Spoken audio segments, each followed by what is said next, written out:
Frank Talks. Let's talk about your life po sa bansang Pilipinas po. How's Mm. life po bago kayo nag-decide na mag-ibang bansa? Yung ano, kadalagahan, yung Yes po. oo. Nung ano kasi, noon kasi, sobrang hirap talaga ng buhay. Tapos ano, talagang nagmamadali na akong matapos ng pag-aaral kasi gusto ko na Mhm. talagang makatulong sa pamilya ko. Ano ba yan? Wala pa nga eh.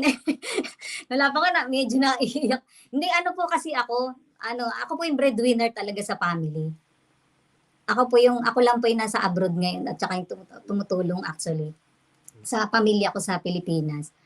Nung ano kasi nung bata pa, nung ano pa ako, gustong-gusto ko na makatapos para makatulong na sobra kasing hirap ng buhay noon na tawag dito, halos talagang parang gusto ko na madaliin na umano na ako magdalaga para Mm.